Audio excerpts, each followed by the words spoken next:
Les animaux du zoo. The animals in the zoo, normal paced pronunciation, French dialogue with English translation. Bonjour, monsieur. J'ai entendu dire que vous vous occupez des animaux au zoo. Bonjour. Oui, c'est un travail fantastique. Chaque jour est différent. C'est incroyable. Je suis vraiment curieux de votre routine quotidienne. Que faites-vous généralement pour prendre soin des animaux au zoo? Alors, le matin, je commence par nourrir nos amis les singes. Ils sont toujours pleins d'énergie. Oh vraiment? Les singes sont mes animaux préférés. Comment vous en occupez-vous? Eh bien, je m'assure qu'ils ont assez d'espace pour jouer et grimper. Les singes sont très intelligents, et ils aiment résoudre des énigmes pour obtenir des friandises. C'est vraiment fascinant de les observer. C'est intéressant. Quels animaux prenez-vous en charge ensuite? Ensuite, je vais voir les lions. Ils aiment se prélasser au soleil le matin. Je veille à ce qu'ils aient un espace confortable. Saviez-vous que les lions vivent en groupe qui sont appelés fiertés? Vraiment? Je n'avais aucune idée. C'est fascinant. Combien de lions sont généralement dans une fierté, et ont-ils un chef ou quelque chose comme ça? Absolument. Dans une fierté typique de lion, il peut y avoir de 5 à 30 lions, en fonction de divers facteurs tels que la disponibilité de la nourriture et du territoire. De manière intéressante, les fiertés sont souvent constituées de femelles apparentées, de leur progéniture et de quelques mâles adultes. Waouh, c'est beaucoup plus complexe que je ne le pensais. Les fiertés ont-elles un chef ou une sorte de hiérarchie parmi les lions? Oui, en effet. Au sein de la fierté, il y a une structure sociale. Les mâles adultes, appelés coalitions, travaillent généralement ensemble pour protéger la fierté et son territoire. Les femelles coopèrent souvent dans la chasse et s'occupent des petits. Bien que cela puisse ne pas être une hiérarchie claire, chaque membre joue un rôle crucial dans la dynamique de la fierté. C'est tellement intéressant. Je ne savais pas que les lions avaient des structures sociales si complexes. Comment communiquent-ils entre eux? Absolument. Les lions utilisent diverses vocalisations et des signes corporels pour communiquer. Vous avez probablement entendu leurs rugissements distinctifs, qui peuvent porter sur de longues distances et servir à établir un territoire ou à communiquer avec d'autres fiertés. Ils utilisent également des sons plus doux comme des grognements, des gémissements et des ronronnements pour une communication à courte portée. Leur communication semble si sophistiquée.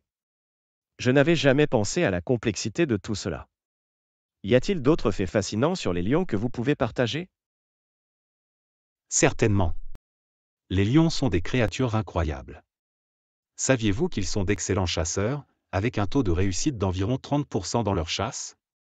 De plus, leurs crinières distinctives servent d'indicateurs visuels de leur santé et de leur force, et les lionnes préfèrent souvent les lions aux crinières plus sombres et bien fournies.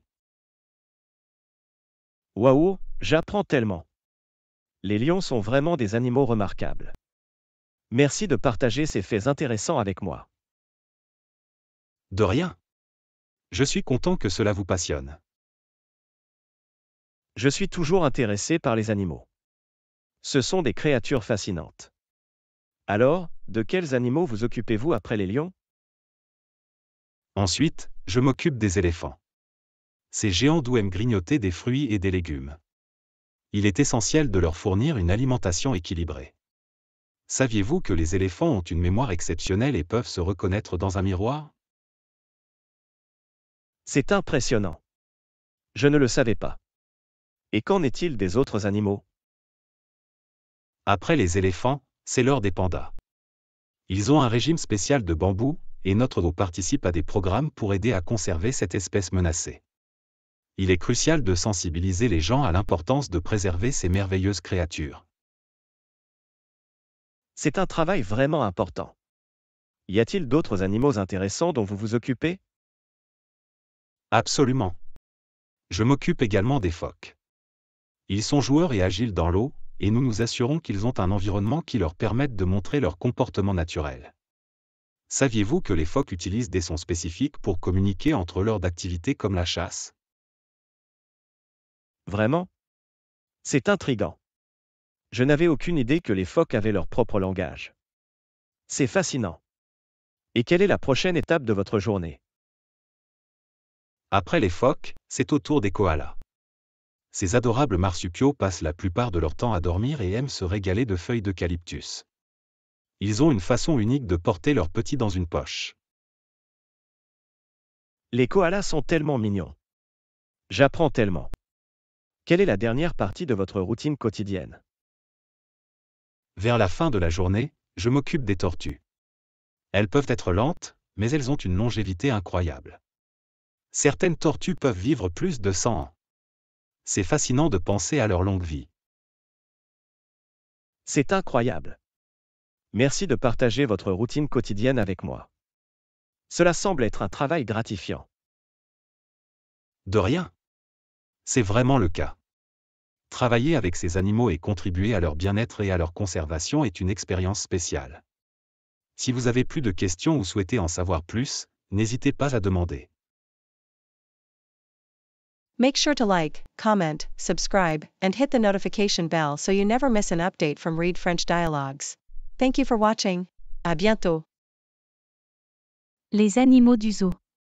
The Animals in the Zoo, Normal Paced Pronunciation, French Dialogue with English Translation.